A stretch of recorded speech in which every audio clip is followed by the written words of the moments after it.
PAOLA-1 was a randomized phase 3 trial of 537 patients presented at ESMO 2019 in Barcelona, Spain during the presidential session.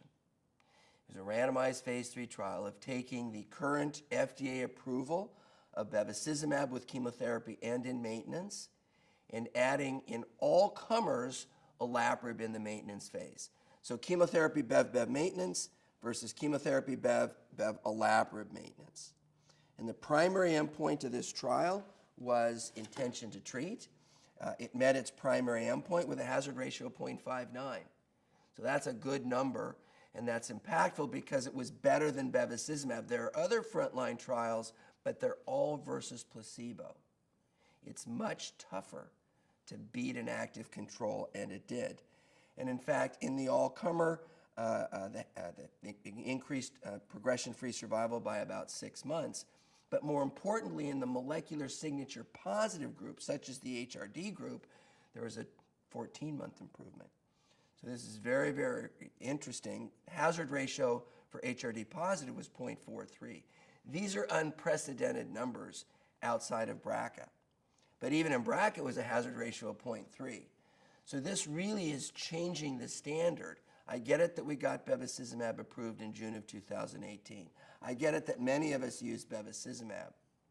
But now, if you have a BRCA mutation or an HRD, which is a BRCA-like mutation, I think most of us are going to begin adding olaparib to the bevacizumab, assuming it gets FDA approval, and I think that's almost a certainty. Now that has to be weighed against the toxicity, both financially and patient-related. And really the only way that we can justify this is if we're curing more patients. And I think there's a real possibility, because if you look at the medians of the combination of olaparib and bevacizumab, they're unprecedented.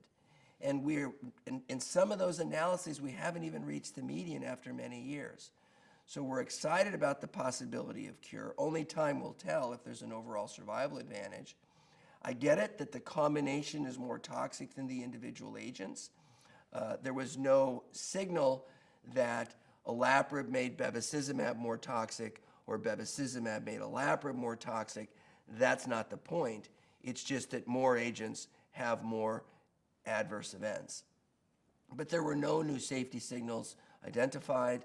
The bevacizumab, as you know, was associated with hypertension, proteinuria, and so on is the most common. The olaparib was associated with fatigue, GI disturbances, and bone marrow suppression, but there was no exacerbation of the toxicities of either agent alone. So again, the standard is changing from June of 2018 to bevacizumab alone, to now adding olaparib in the maintenance phase, particularly in the patients that have a homologous recombination repair deficiency and those that have a BRCA mutation.